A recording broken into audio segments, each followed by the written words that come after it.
to Unapologetically Woman. This year we're celebrating phenomenal women all across Kentucky who make no apologies for their perspectives or the impacts that they're making in the community.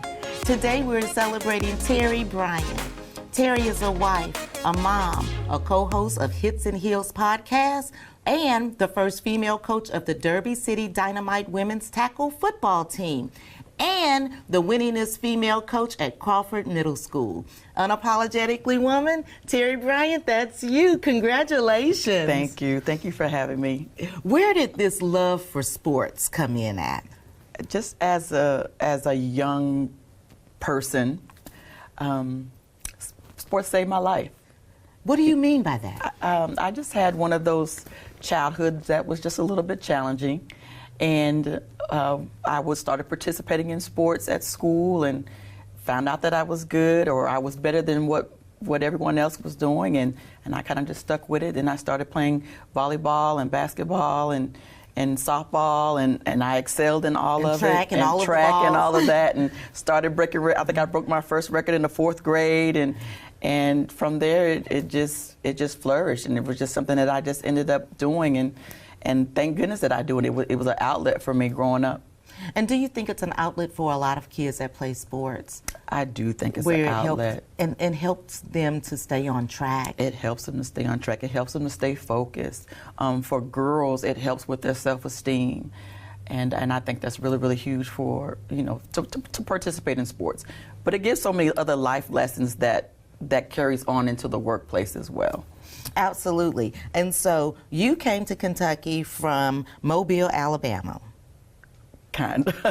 What yes, happened? ma'am. So I was a military brat, and so I was born in Alabama, grew up in Washington State, but also in Kansas because my parents were military.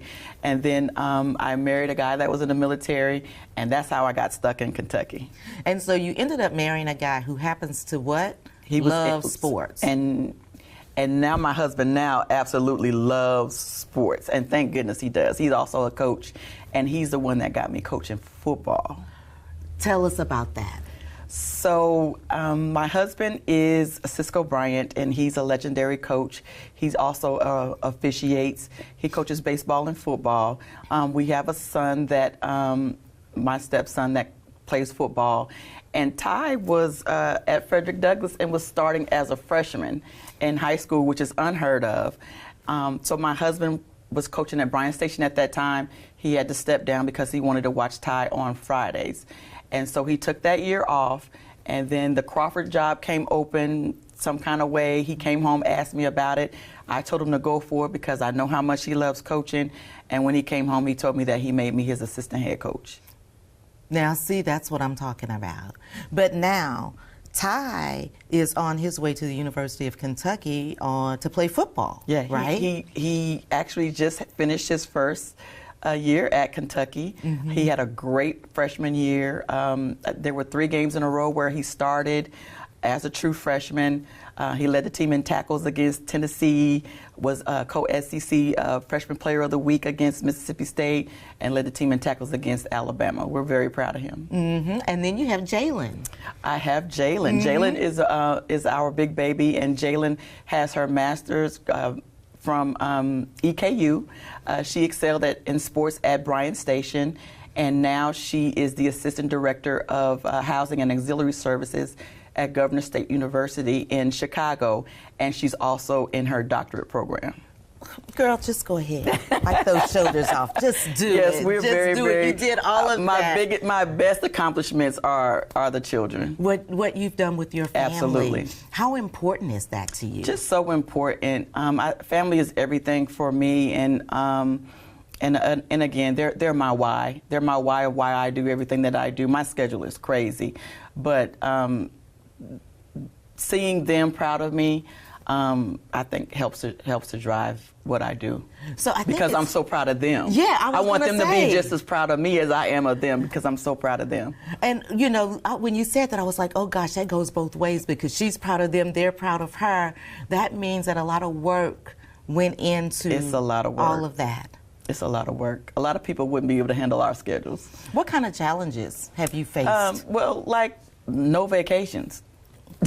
Well, You know, a lot of people love taking vacations, and so, you know, Ty played baseball or we're coaching. So, and during the fall, Cisco and I coach together football. But like this time, I'm coaching track and I'm coaching my women's team, and then he's coaching Brian at baseball at Bryan Station, and he's coaching a 13U team. So we're all over the place. But prior to that, at this time, before Ty graduated, he was in baseball, and baseball carried through the summertime. So our vacations was wherever we were traveling at for baseball.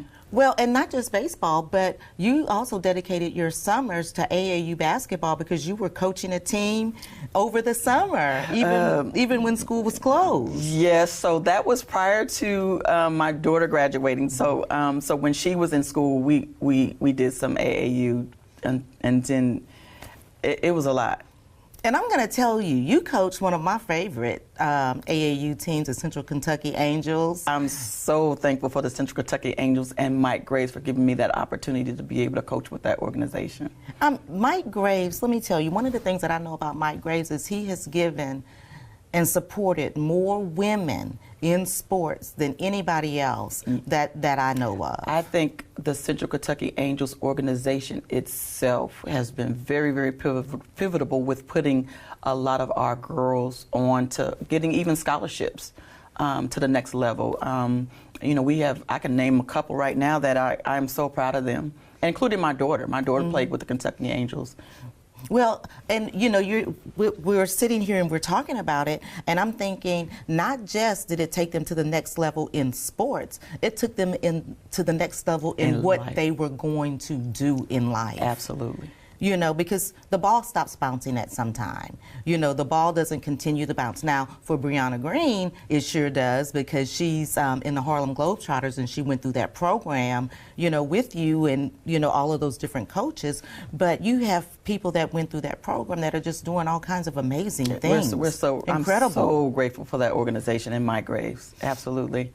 And I'm so glad that you mentioned him, because we're going to be honoring him this fall. I'm also on the board of the Lexington African American Sports Hall of Fame, which is my baby as well. And he's going to be we're honoring him. So tell us, because that's only a couple of years old.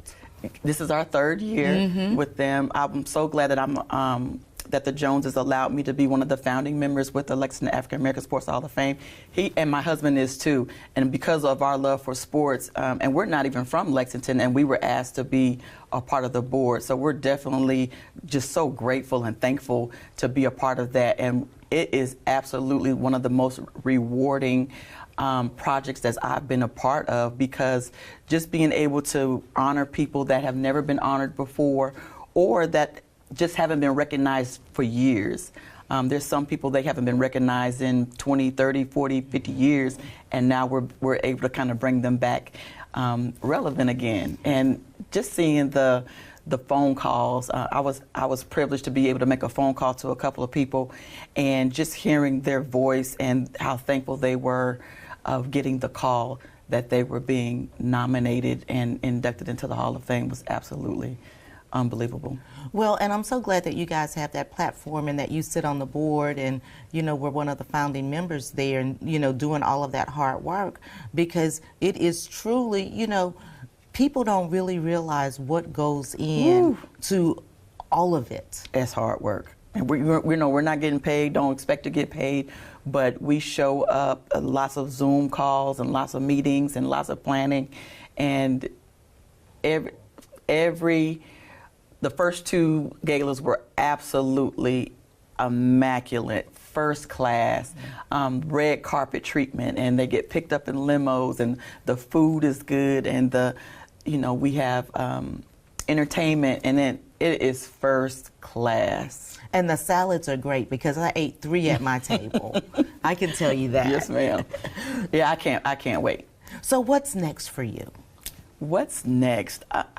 I think the ultimate goal for me is to be the head coach of a women's team. And maybe one day it'll be the Derby City Dynamite.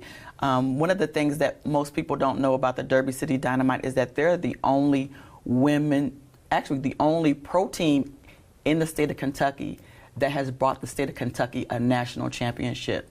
and they don't get enough recognition for that. And it's a women's tackle football team. Of course, most people don't know that there's even women's tackle football even exists. So my goal is to take over one day as the head coach and have an all-female coaching staff.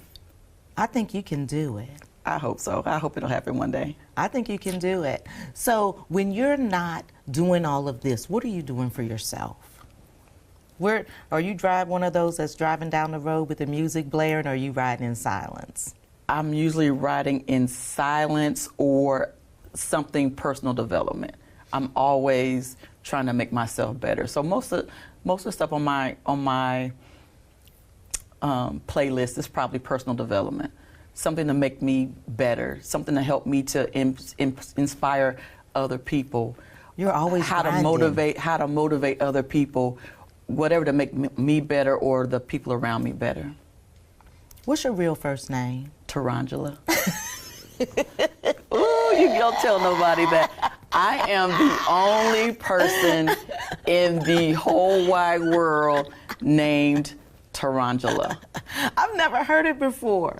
And when I got teased in, growing up, people mispronounced it all the time, like Tarangela or Tarantula or something like that. I don't know where it came from. My mom said that when she was pregnant with me, it just came to her and she named me Tarangela. And so, sometimes it sounds pretty, but most of the time I can't stand it. Well, I'm like, I never knew Terri wasn't Terri. Most people don't know that Terri is not Terri. Unless you're really, really close to me, or you happen to see my ID, or some mail or something like that, and you just happen to see it, and you're like, what is this? Yeah, my real name is Tarangela. My middle name is Coretta, after Coretta Scott King. Girl, your mama was doing something. She knew what she was doing. She did. I wanted to change my name so many times, but I didn't want to disrespect my mom. And you better not. You better not. So I'm going to pitch the last word to you. Yes, ma'am. For young girls, young women, any way you want to go on it, what kind of advice would you give them? To never settle. I think one of the biggest things that we do, like career-wise, I always just took a job to pay the bills, as opposed to finding something that I was passionate about and then seeking that out relentlessly on what you want to do and what you're passionate about. And whatever that is, don't ever quit looking for that, whatever that passion is. And don't be scared to break the glass ceilings. Like me coaching football is something that most women don't do. And it's definitely a glass ceiling there. So if there's something that you want to do, just go out and go for it, whatever it is, and find mentors that can probably help you to get there, because there's probably somebody out there that knows somebody that knows somebody that knows somebody that can probably help you to get where you need to go. Thank you so much, and congratulations. Thank you so much for having me. I appreciate you. It's been my pleasure. You guys heard it from Terri Bryant. Don't be afraid to break those glass ceilings, meaning don't be afraid to do something that hasn't been done before, and just don't give up. Continue to watch as we celebrate other phenomenal women just like Terri, who are making changes and strengthening our community. I'll talk to you soon on Unapologetically Woman.